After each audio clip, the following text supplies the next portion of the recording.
Berikut kisah dan asal-usul Samiri disebut Dajjal. Yang subscribe semoga menjadi orang-orang yang beriman. Musa bin Zafar Samaria atau disebut juga dengan Samiri, yang lahir di desa Samirah.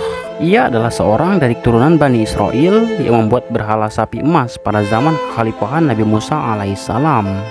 Samiri lahir 100 tahun sebelum Nabi Musa diutus, dan Allah Subhanahu wa Ta'ala memberikan kelebihan kepadanya, yaitu dia diberikan umur panjang yang ditangguhkan ajalnya sampai hari akhir.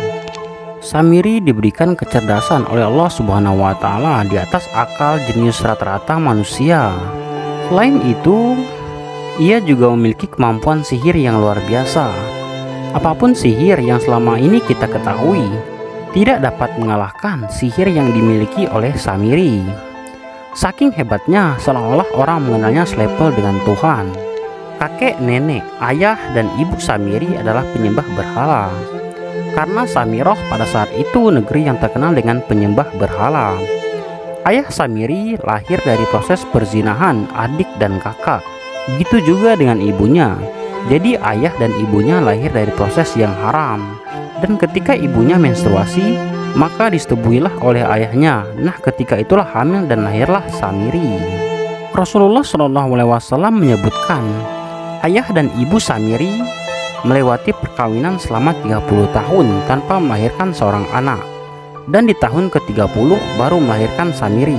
Kelahirannya akan menjadi petaka bagi kedua orang tuanya. Dia adalah orang yang paling sedikit manfaatnya dan paling banyak keburukannya bagi manusia, terutama bagi kedua orang tuanya.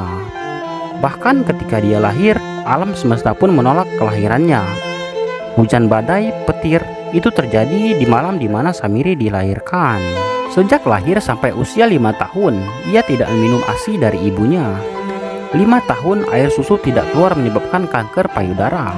Maka ibunya pun meninggal hingga tersisa ayahnya. Dikatakan sejak lahir sampai usia 5 tahun, kenapa dia tidak minum ASI dari ibunya? Karena sejak lahir ia tertidur hingga usia 5 tahun. Disebut mati tapi ia bernapas. Disebut hidup, ia tak bergerak. Pada saat usia genap 5 tahun, Samiri bangun dari tidurnya di tengah malam. Tidak ada orang yang menyadari bahwa ia telah bangun. Dia merangkak dan pindah ke berhala yang terbesar. Dia pindah ke pangkuan berhala tersebut lalu tidur di sana. Ketika ia di berhala itu, dia buang air kecil dan buang air besar. Lantas besoknya adalah hari pemujaan kepada dewa-dewa mereka, bangsa Samirah. Lalu apa yang terjadi? Ketika terjadi ritual pemujaan, maka sang raja yang dipertuhankan oleh kaumnya mencium sesuatu yang tidak enak. Dikatakan ayahnya Samiri adalah tokoh agama paganis. Ketika dilihat, kagetlah sang raja. Ternyata bau yang ditimbulkan berasal dari tubuhnya Samiri yang ada di pangkuan berhala yang terbesar. Kemudian marahlah sang raja. Berkatalah sang raja, "Itu anak kamu, kenapa ada di situ? Kenapa kamu pindahkan anak kamu di situ?" Lalu ayah Samiri menjawab, "Oh tidak Tuan, saya tidak memindahkannya. Bagaimana saya bisa menghina Tuhan saya?